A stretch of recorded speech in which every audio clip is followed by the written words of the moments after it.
And greetings, my friends. Hope you're doing well tonight. My study, Very well. good.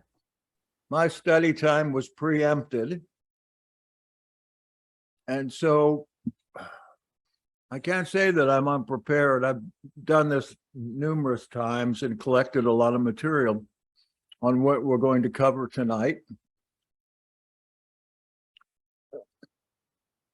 One of the questions we might have when we're looking at two creations is, what's happened to those lines?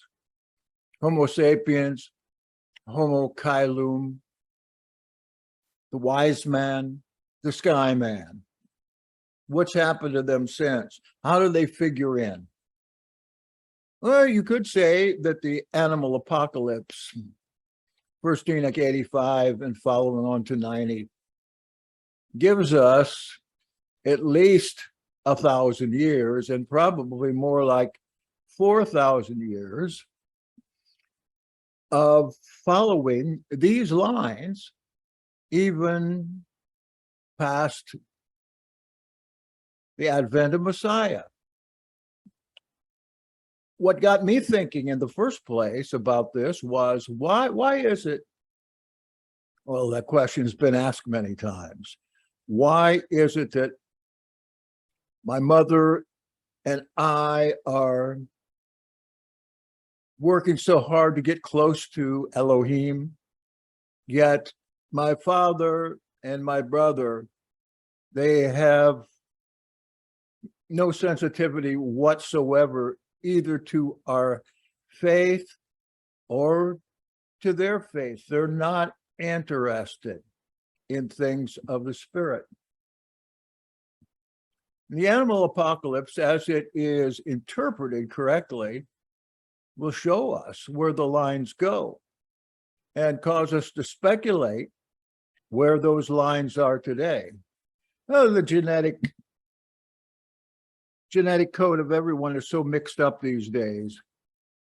If it is DNA that causes these different types of people to manifest, it would be pretty scrambled up.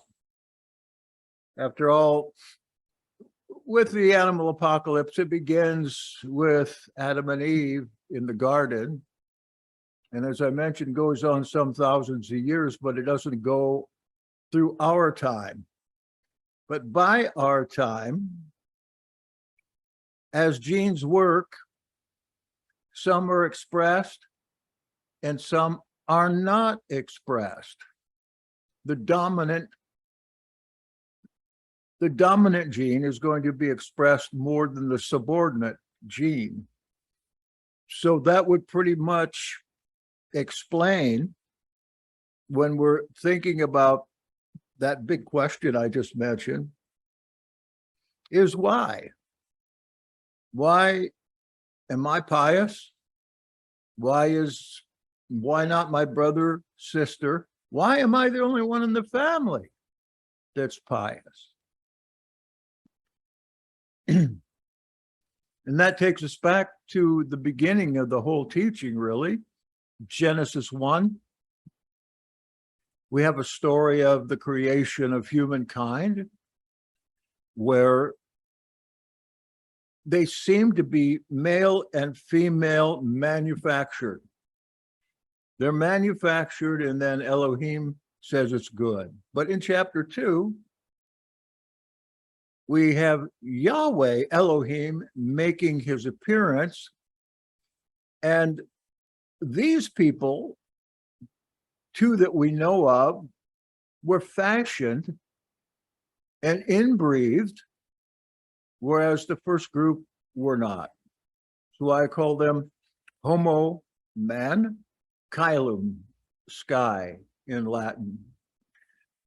What we have to do then, since we're just starting out, is to have an introduction that includes the translation of that passage of scripture, 85 to 90 of First Enoch. And then we need to have a little bit of an introductory to the interpretation. And I think that once we get these things behind us, maybe by the next time, we'll be able to start interpreting this ourselves. This apocalypse is the second in a section of Enoch called Dream Visions. Dream Visions. As you might know, the book of First Enoch, or Ethiopic Enoch, has 5 sections. And the 5 sections are thought to have been written by 5 different authors, and sometime in the far distant past, the 5 were put together into one book. And actually, there's a possibility of a 6th as well, the Book of Giants. And the Polish scholar Milik, Joseph Milik, suggested that among the Ethiopians, and certainly among the Enochians of Israel, that this was, these 5 books were a Pentateuch. They were, I'm trying to think of what we call the Greek Old Testament right now, or the Hebrew Old Testament, Tanakh. 5 books and maybe 6 that the Enochians used as their own kind of Torah that took priority over the Pentateuch or the Tanakh that we know of from the Hebrew scriptures. And remember, First Enoch was only found in its fullest extent a couple hundred years ago, and only in the language of Ethiopia. That is the language called Ge'ez, G-E apostrophe E-Z, Ge'ez. Some people call it Ge'ez, but that's incorrect. It's Ge'ez. This is a language that's not spoken anymore, not written anymore, but there are still numerous books from very early that the Ethiopian church used that are still being translated today. The entire Ethiopian canon of today has not been fully translated. And so I have seen numerous questions being asked online about when are we going to have a full Ethiopian Bible, or where can I buy a full Ethiopian Bible? You can't get the whole thing. There's, as I said, there's even a long section by Clement in there that is part of what I would call Nazarene Acts, but it's not been translated properly yet. So what I like to do after a word of prayer is to turn us over to my translation of First Enoch, beginning at chapter 85. And I'll read it through with you, and I'll try to translate some of the terms that I use. Of course, I use Hebraic pronouns, which will probably have to be explained as I go. So we'll just start with that right now. You have any questions to start off with? I want to know why these creation lines continued in the history of humankind for 6,000 years now, and how we might be able to deduce who's got it and who ain't in our day. And so here we go.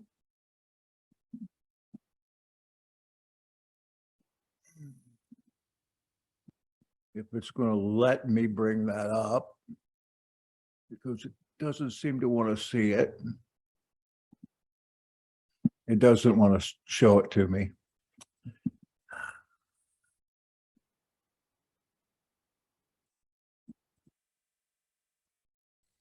So I'll tell you what I'll do here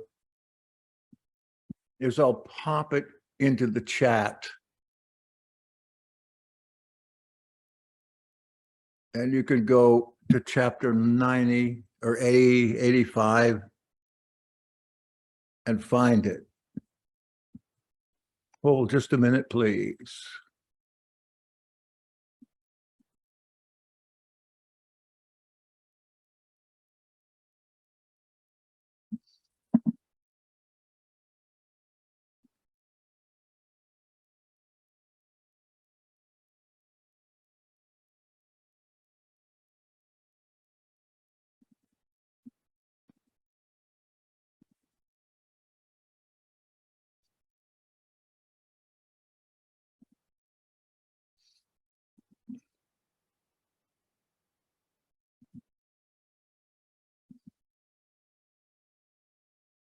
It's loading up now.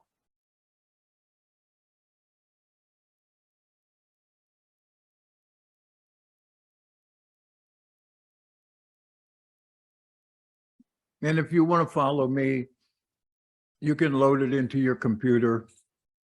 As I mentioned, look at the table of contents and then go down to the dream visions, specifically First Enoch 85 and following. So when it's finished downloading to you, we'll see where we're at on it. Okay, you got it? No, I mean, I understand. All right, so go ahead if you want. You don't have to. I'm going to read it anyway. But if you want to go out there, there's a number of words I translated from the Gayas. They don't really follow the standard English translation. Is it on your website, what you're trying to download No. in that list that I you? told you, I told you that this week I would get that up in a web page so you can download. But this, I send it out by request. And a lot of times I will put that on a page or put that on YouTube, that if you want this, just go to my contact form and I'll send it to you. Yeah. I've got a lot of different texts that I've translated and things that I think are worthwhile that I give away. And in the last 10 years, man, I've given thousands of texts away. But if they want to buy them in a hardcover, they can do that too from lulu.com. What are you under on Lulu? I have a Lulu account. I just put Jackson Snyder in. Okay. And sometimes it gives you my stuff there and sometimes it doesn't. Oh, okay. I forgot all about Lulu. I used to get stuff there all the time. Were you really? Oh, yeah, years ago. I forgot all about that. You can get some good stuff from Lulu. It does have some good stuff on it. Another place is Scribd. Yes, I have a Scribd account too. Yeah. I keep a subscription to Scribd and also to Academia. I have that too. There's, yeah. Oh my goodness. It's amazing the things that people have written. Right. There are tremendous things published on that.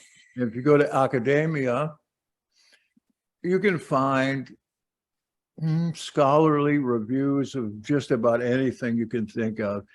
That includes biblical stuff. Yeah, who's the guy?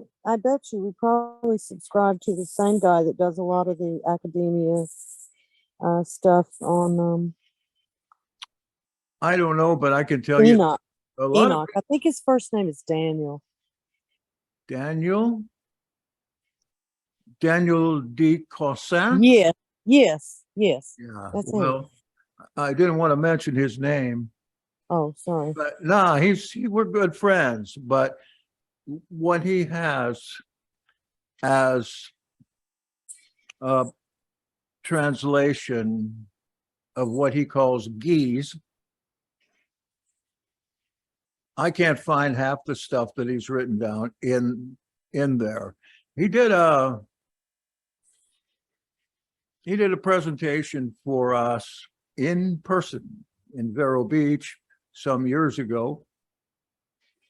And he kind of says the same thing. No, it's not in the original language, but it's what I see.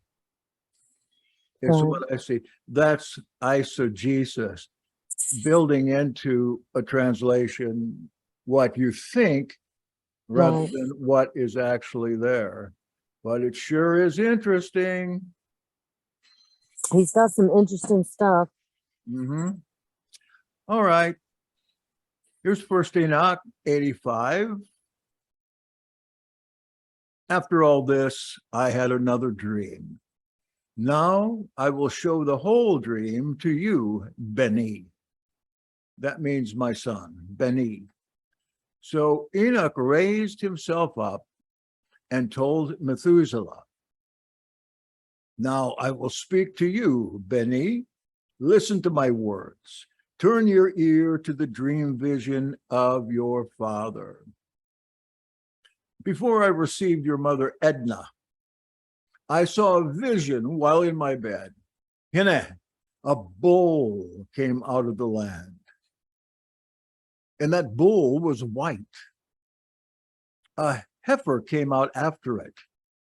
And along with the heifer came two bulls, one black, the other red. The black gored the red and chased him across the grounds until I could see the red no longer. But that black bull grew and the heifer followed him. Then I saw lots of cattle coming out of him. They all looked like him and followed him. The first heifer left the first to search for the red heifer, but did not find him. That is the red bull, sorry. She cried out for him with a great howl while continuing to search. I watched until the first bull came to her to calm her down. But then on she did not cry anymore. Then on she didn't cry anymore. After that, she bore another white bull. Then after him, she bore many bulls and black cattle. I saw in my sleep that the white bull likewise grew up and became a great white bull. From him proceeded a lot of white bulls. They all looked like him, and they all begot more white bulls. And they all looked alike, one following the other, and many.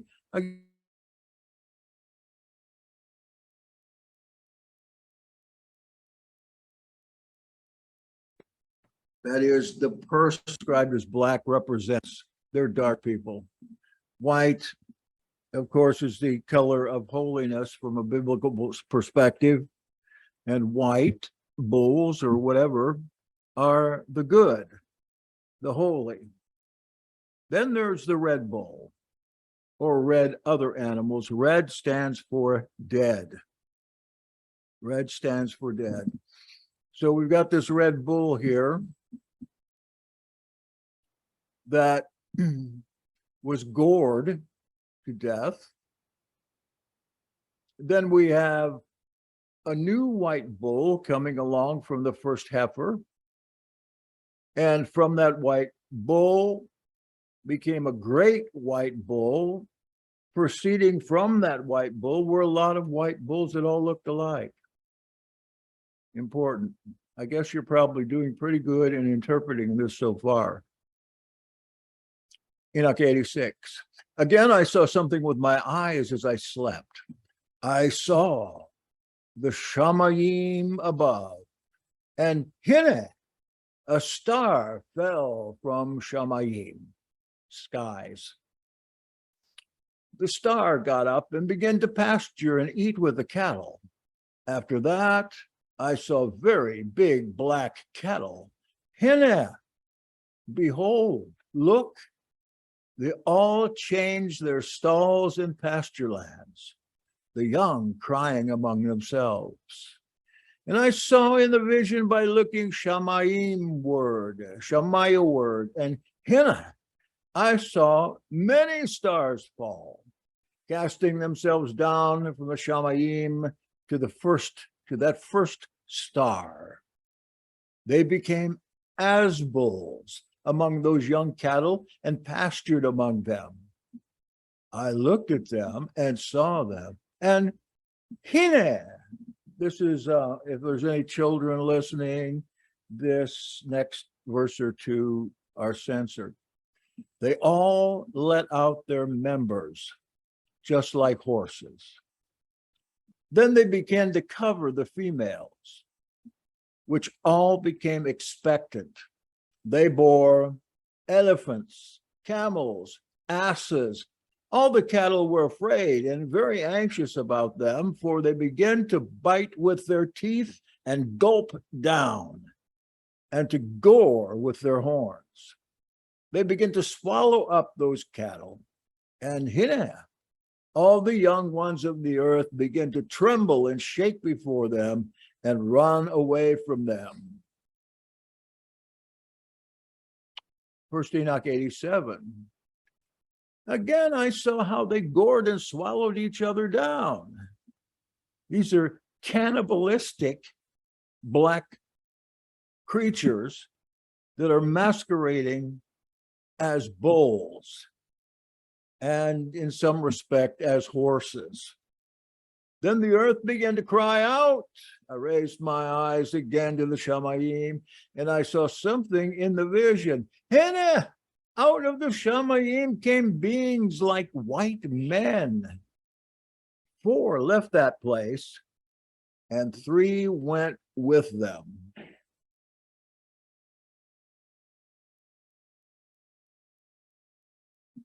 This is what Paul's talking about in the fantastic chapter, Romans 8, when he says something like, all creation is groaning for the revelation of the Beni Adam, the son of man, or the sons of Elohim.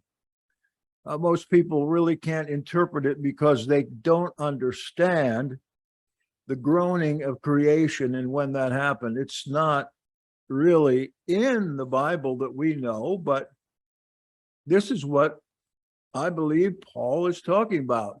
The vow that Elohim made with all creation that we find at the beginning of First Enoch, and promising that creation that was being destroyed by certain beings would be restored in a final day when all evil is taken out of the world. And that's one of the reasons that I think that at the beginning of a millennial time, like right now, all the evil that you can possibly imagine comes to the fore, comes to every place in the world. I believe that evil has to project itself toward us all before it can be destroyed. It needs to be fully manifest, needs to come out of its hidden den, all evil beings, and liberating creation from all these black beings. And please understand, when I use black and white here, it has nothing to do with race. In fact, race is a man-made concept anyway. It's not a biological concept, but still some people read white and black and red here and they think, oh, that's the American Indians and Negroids and Caucasians, but it's nothing like that. He's using colors to designate righteousness. So those 3 that came last, these things that look like white men, grabbed me by my hand and took me up away from the families of earth. They raised me up to a high place and showed me a tower rising high above the earth. All the hills were down lower. One of them said to me, "Stay here until you see all that happens to those elephants, camels, asses, also to the stars and the cattle, all of them." 88. I saw one of the first four beings. He seized the first star that had fallen from the Shamayim. Maybe you can remember the name of that first star from earlier on in this book. He bound it up hand and foot, then cast it into a pit. Now this pit was deep and narrow. It was dark and horrible. One of the beings drew a sword and gave it to the elephants, camels, and asses. They started to strike one another, and the whole earth shook on account of them. While I was watching in the vision, Hine, one of those four who had come out, cast stones from the Shamayim, the sky. They rounded up all the great stars, those whose members were like horses' members, and took them, binding them hand and foot in order to throw them in an abyss. Enoch 89. One of the four went to the white bull and gave him secret orders without scaring him. He was born a bull, but he became a man. He built himself a great box and lived in it. 3 bulls stayed with him in that box, and they were all covered over. Again, I raised my eyes toward the Shamayim, and I saw a high roof with 7 waterways on it. And the white water flooded down with the rest of the water into a reservoir. Again, I saw something. Hine, fountains opened up on the surface of the great reservoir, and water rose and swelled on the surface. I watched that box until the shell was completely covered with water. The water, the darkness, and mist multiplied upon it. As I looked at the hill of water, I saw it had risen higher than the box. It was streaming over it as though it were situated on land.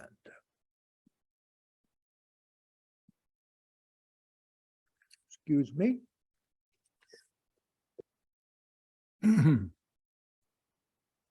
All the cattle in that reservoir were rounded up until I saw them sink, swallowed up, perishing in the water. But the box floated in the water while all the cattle, elephants, camels, and asses sank to the bottom with the rest of the creatures until I could see them no longer, for they could not escape. They all perished, sinking into the depths. Again, I watched the vision until the white water torrents were pouring from off the Shamaya high roof, while the land rifts were leveling things up and other pits came open. The water began to run down into the abyss until the land again became visible. The box settled on the ground and darkness vanished and light appeared. The white bull, who had become a man, came out of that box, and the 3 bulls came with him. One of those 3 was white, just like the bull. One of them was red as blood, and one was black. Then the white bull left them alone. I imagine that you're pretty well along in interpreting this. If you know the Bible patriarchs, I'm sure you do. Verse 10. Those who were left began to bring out wildlife and birds, so that there arose different kinds like lions, tigers, wolves, dogs, hyenas, wild hogs, foxes, squirrels, swine, falcons, vultures, kites, eagles, and crows. Among them, a white bull was born. Again, they began to bite one another. The white bull born among them engendered a wild ass, and with it, a white bull. And wild asses multiplied. But the bull born from him begat a black wild boar and a white sheep. And the former engendered many hogs, while the sheep generated 12 sheep.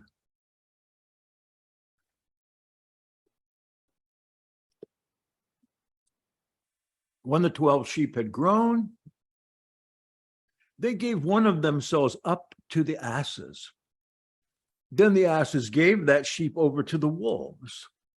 So the sheep grew up among wolves.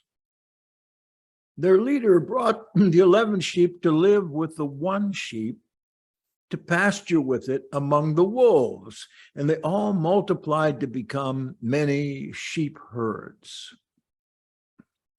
The wolves began to fear them, so they oppressed the sheep, destroying their little ones by casting them into a very wide river.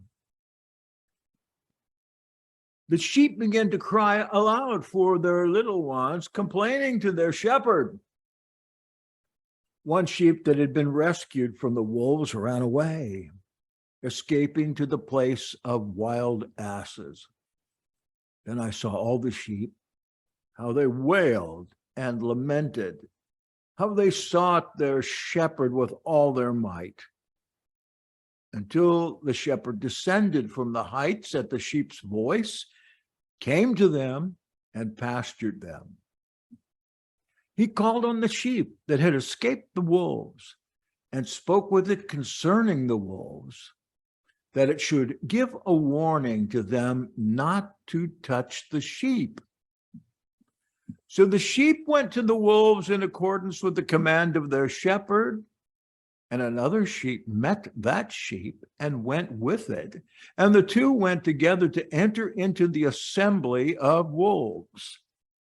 They spoke with them, warning them not to touch the sheep from then on. I saw the wolves and how they oppressed the sheep greatly with all their power, and the sheep cried aloud. Continuing on, their shepherd came to the sheep, which began to strike at the wolves. Now the wolves were howling. This quieted the sheep, and afterward stopped their crying. I saw the sheep until they left the wolves. The wolves' eyes were blinded. Still the wolves left in hot pursuit of the sheep with all their might. The shepherd went with them as their leader, and all his sheep followed him, and his face was dazzling and glorious and terrible to see. Still, those wolves pursued the sheep until they reached the great sea. My understanding is that's the Mediterranean. It was used to be called the I can't think except I was read that that's the Mediterranean. Now I can't remember the name of the old name for it. Sorry. This sea was torn in two, and water stood up on this side and that right before their faces, and their shepherd led them, putting himself between them and the wolves. Since the wolves didn't yet see the sheep, they advanced into the middle of that sea, and the wolves followed the sheep, chasing after them right into the water. When they saw the shepherd, they turned to run away from his face, but the sea gathered itself up and became just as it had been created, rising and swelling until it enclosed the wolves. I watched till all those who pursued the sheep were drowned and thus perished. Certainly, you know what that's describing in symbolic terms. Next, the sheep escaped the sea for a desert. There was no water or grass. They began to open their eyes to see. I saw the shepherd pasturing them, giving them water and grass, and a certain sheep coming forward to lead them. This certain sheep climbed to the top of a lofty rock. Then the shepherd sent him back to them. Afterward, I saw the shepherd standing before them. His appearance was so great, awesome, and majestic that all the sheep beheld him standing in awe before his face. They all quaked in fear on account of him, and they cried to that certain sheep with them, "We cannot stand before El, nor gaze at him." That certain sheep who led them went once again up to the top of the rock. But the sheep were losing their vision and wandering off the pathway he had shown them, though that certain sheep did not know it. The shepherd was greatly angered against them, and that certain sheep learned of it. He descended from the summit of the rock and came into the sheep. There he found most of them sightless and fallen away. When they saw him, they were horrified, and they quaked at his presence.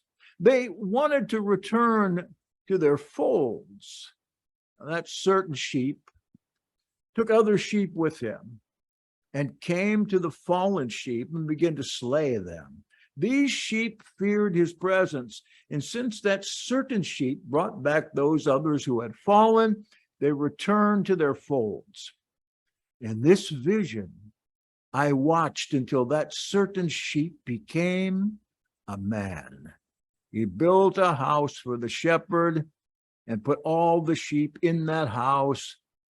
I watched the leaders of the sheep who knew that certain sheep falling asleep.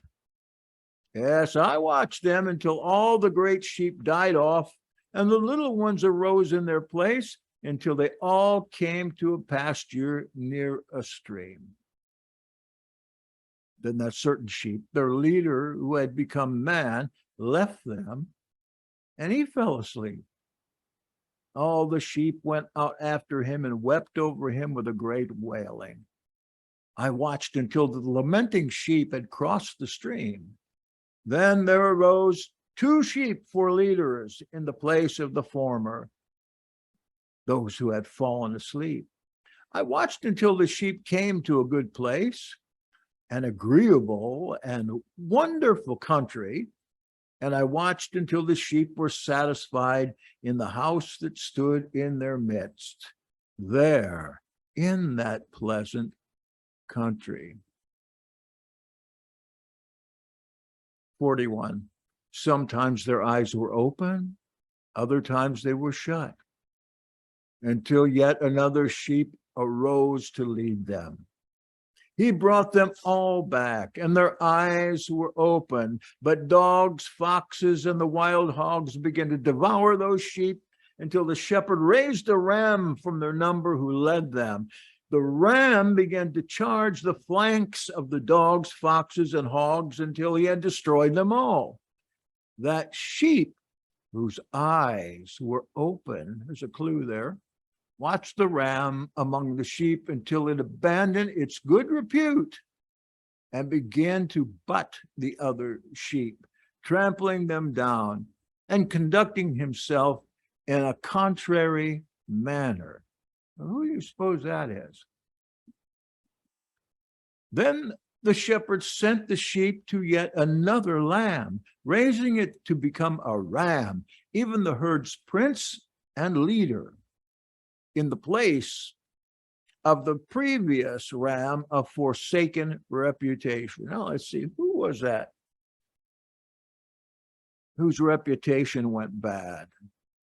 This former approached and spoke to the other alone, raising it to be a ram, and made it the prince and leader of the sheep, as he was instructed. Yet during all this time, dogs exploited the sheep. The first ram of the lost reputation pursued the second ram, and the second arose and escaped. Then I watched until the dogs dragged down the first ram. The second ram arose and led the little sheep. They grew and multiplied. Still dogs, foxes, and wild hogs were afraid and fled out from before it. The ram butted and slew all the wild beasts until they no longer had any power over the little sheep. They stole from them no more. That ram bore many sheep and fell asleep. That means, of course, died. A little sheep became a ram in its stead, even the sheep's prince and leader. The house became greater and wider. It was built larger for so many sheep. A very high tower was constructed as an addition to the house. This was constructed for the shepherd. The house was quite low, but the tower was raised up very high. So the shepherd stood upon that tower while a fully laden table was brought before him. Oh, I'm not remembering some of this. I'm to a place where I'm thinking, now who is this? Who are these bulls and sheep standing in for? 51. Then I watched those sheep. Once again, they strayed into error, going many ways. They left their house, so the shepherd called on certain sheep, sending them forth to redress the rest. Yet these sheep began to slay the others. However, one was not killed, but was rescued. It hurried away to cry out over the sheep. They wanted to kill it, but the shepherd rescued it from the rest and brought it up to me, causing it to live right there. He sent many others to testify to and cry out over the sheep.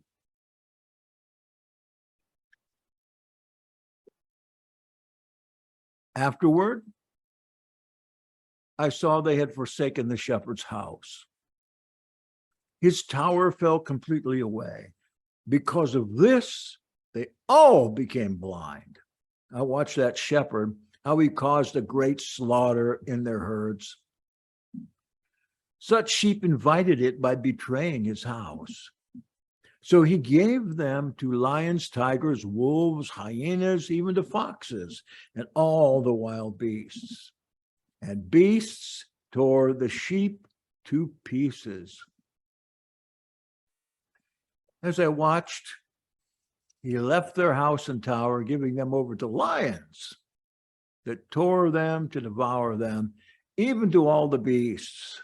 I started to cry out with all my might, appealing to the shepherd, interceding with him on the sheep's behalf, because they had been devoured by wild beasts. And yet he remained unmoved, even though he saw it happening. He was glad that they were robbed, swallowed, and devoured. This is a shepherd. So he left them to all such beasts to be consumed.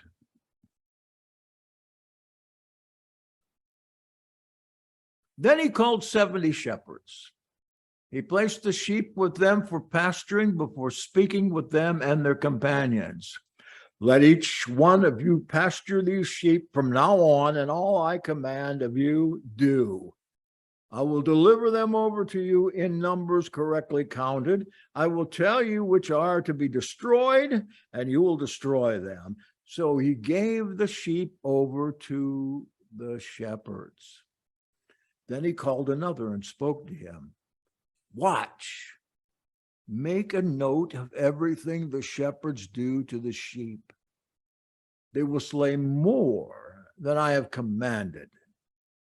Regarding every excess killing done by the shepherds, record the number killed on my command, plus the number they kill by whim.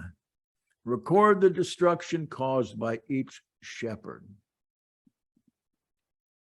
Then read out to me the number they kill and the number they deliver over for execution, so I may keep a record as evidence against them. I must know each action of the shepherds, so I may identify each and understand what they do, whether they obey my orders or not. They are not to know of this. You will not tell them nor accuse them. Only record each destructive act against each individual shepherds, each in his own time. Then lay it all out for me.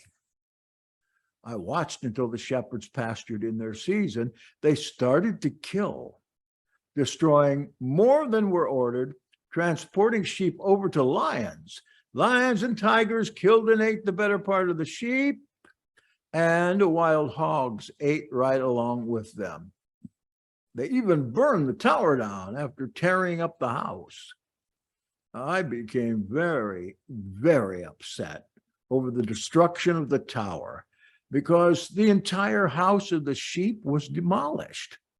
Afterward, I wasn't able to observe whether any sheep came into the ruin. See, how much more do we have here? Yeah, I knew this would probably take the whole time. 68. The shepherds and their herdsmen delivered all the sheep over to the wild beasts so they might be consumed. Why? Each received a certain number in his time. The number each destroyed was recorded in a book by another, for each destroyed many more than was permitted. I started again to weep, grieving for the sheep. In the vision, I saw the scribe. I saw exactly how he recorded every single one destroyed by the shepherds every day. He carried it up and he set it down, showing the entire book to the shepherd, containing everything the shepherds had done and all that each had given over to destruction. This is intriguing. Long and redundant, yes, but intriguing. The book was read before the shepherd. Then he took the book in his hand, read it, sealed it up, and laid it down. Right away, I saw how the shepherds pastured for 12 hours, and I witnessed 3 sheep turning back. They entered into the ruin of the house and started rebuilding all that had fallen down. Anybody have an idea what this is all about? The wild hogs tried to hinder them, but were not able. So they started building as before, even raising up the tower. It was named Ha-Migdal Gaboa. I got to look at my footnote and see what that means. It's called Ha-Migdal is the tower. Gaboa is high. It comes from 2 Samuel 22:3. The high tower.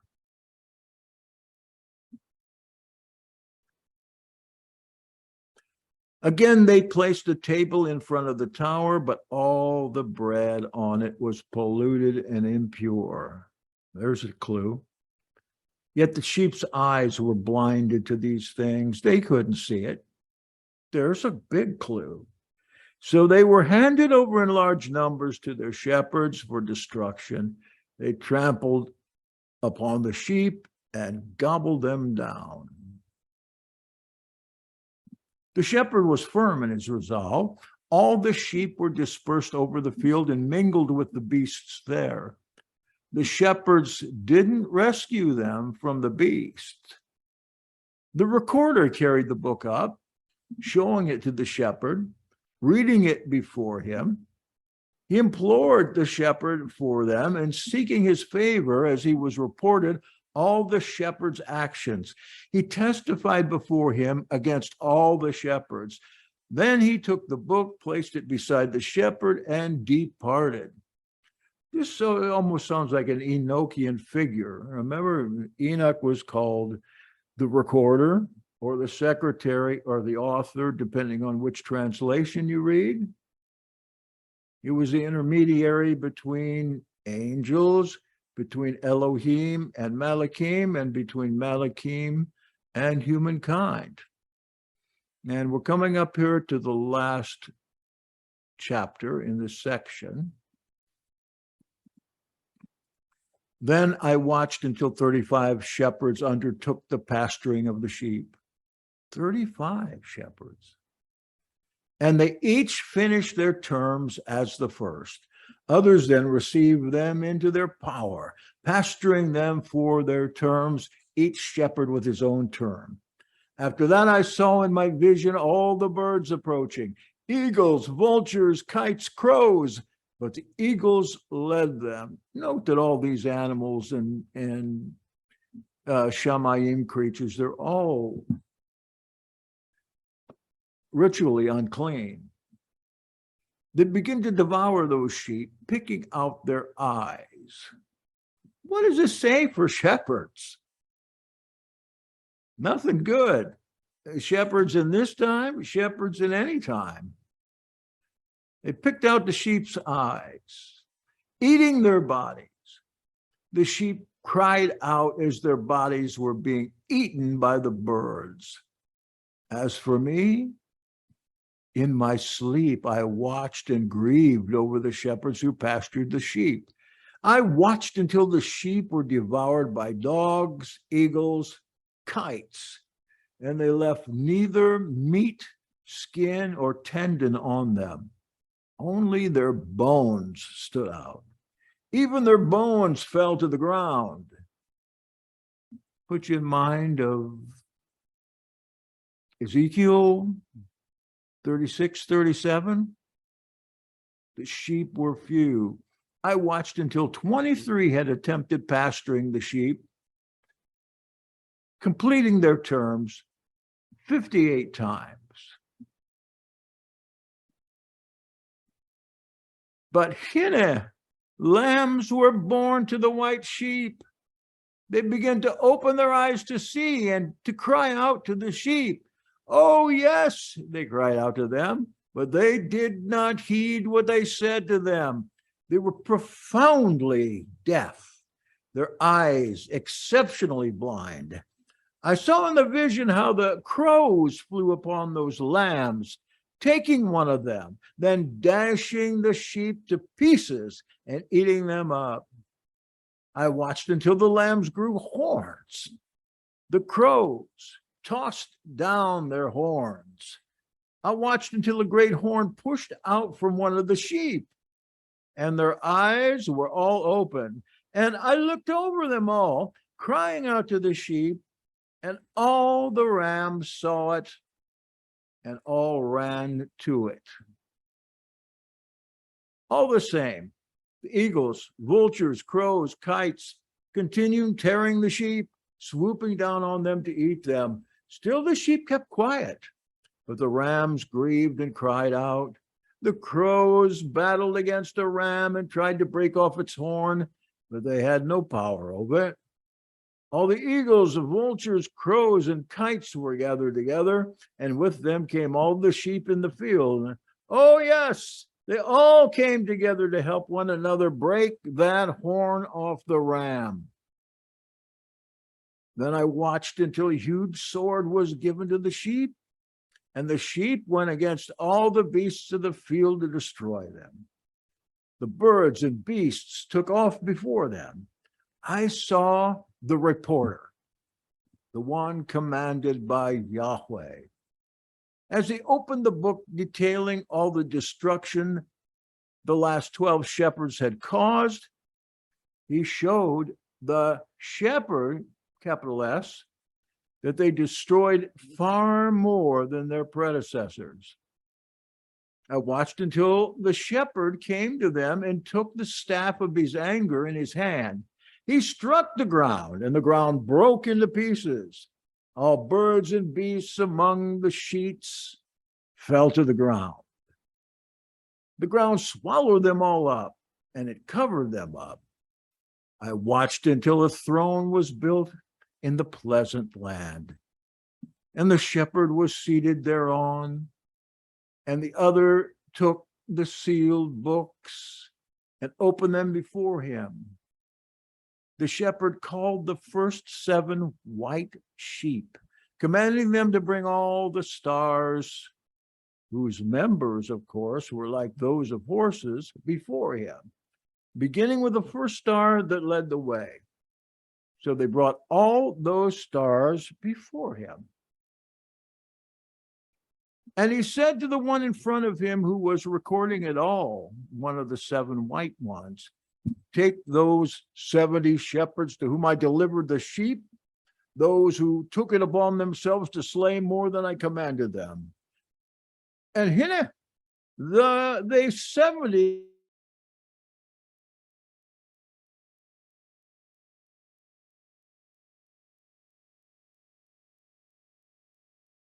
they were sent off. Okay. Then they were sent off to the place of conviction and cast into a pit full of fiery flame with the pillars of fire. The 70 shepherds were judged guilty. They too were cast into that fiery pit. I saw how the pit was open to the earth's center. It was full of fire. Next they brought the blinded sheep. They were all judged guilty and cast into this fiery pit. They all burned up. Now this pit is just to the right of the house. So I watched those sheep, even their bones, all burning up. That's a pretty ingenious clue there. As I stood up to watch until they folded up the old house, they carried off all the pillars, all the beams and supplies of the house were folded up with it. They carried it all off and laid it in the southland.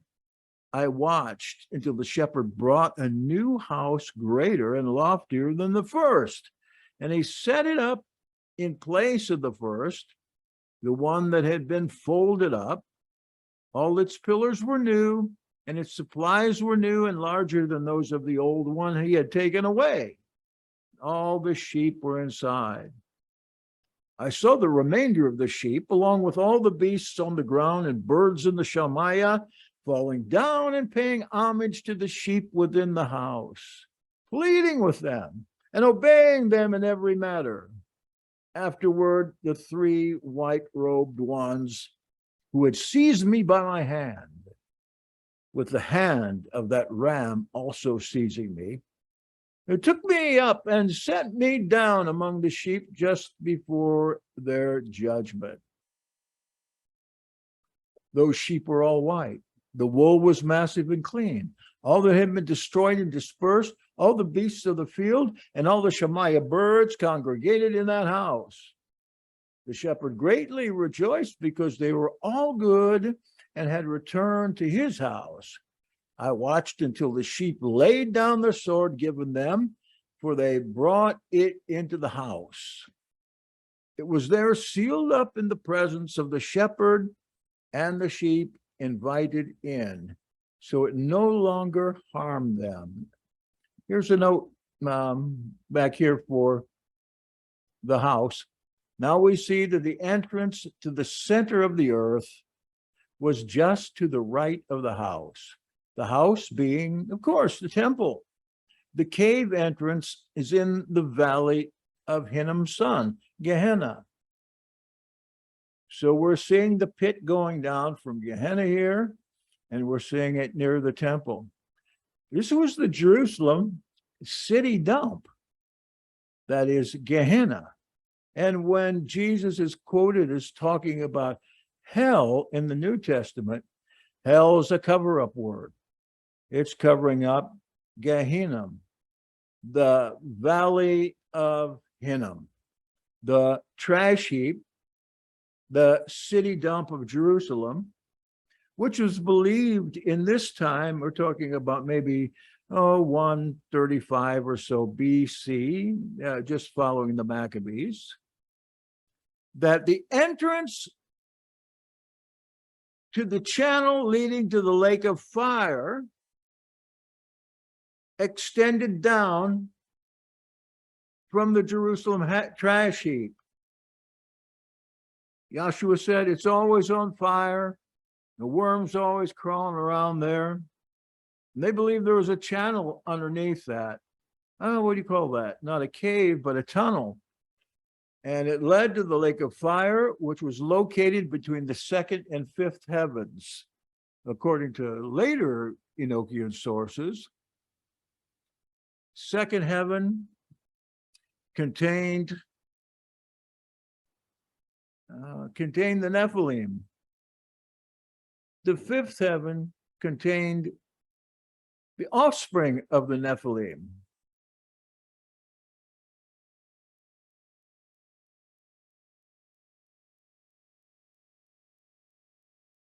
Yeah, it looks like we just got a little more. You got to understand that I needed to get this read as part of the entire thing. I appreciate your patience. Their eyes were all open. They saw the good, and there was not one among them that could not see. I noticed that the house was great, wide, broad, full. I saw a white bull born with great horns. All the beasts of the earth and birds of the Shemaiah were afraid of him and persistently pleaded with him. I watched while all their generations were transformed into white bulls. The first of them became a lamb, then a great creature with big black horns. The shepherd rejoiced over it and over all the livestock. I slept in their midst. When I awoke, I saw everything. This is the vision that I saw while I slept. I awoke and blessed the sovereign of obedience and honored him. Then I wept with a great howling. My tears would not stop until I could stand it no longer. I noticed that they were flowing because of all I had seen. And all these things will happen exactly as these histories were shown me. So this is more than an apocalypse. He's saying this is a prophecy. This is coming to pass, not only in the now, but in the future. And on that night, I remembered the first dream. And again, because of it, I wept and was very troubled, because I had seen such a dream vision. The end of the book of dream visions. There's another dream vision in that section that's right before the animal apocalypse. What's it called? The 10-day prophecy. Maybe we'll have time to look at that sometime.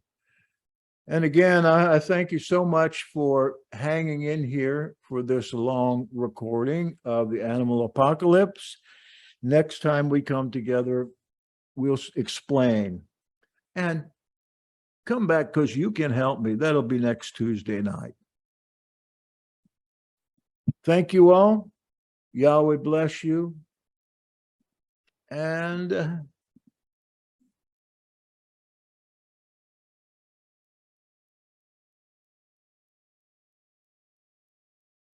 may Yahweh continue to put his blessing on our hearts and in our families, and also that great desire to do just as Enoch said he was doing, and that is to see not only the symbolism in our own time now, but to see where it leads us in the future. And most of all, to see what this apocalypse, this dream vision, which is about the past, can show us for the present and the future. We thank you. God bless the Yahad. Amen.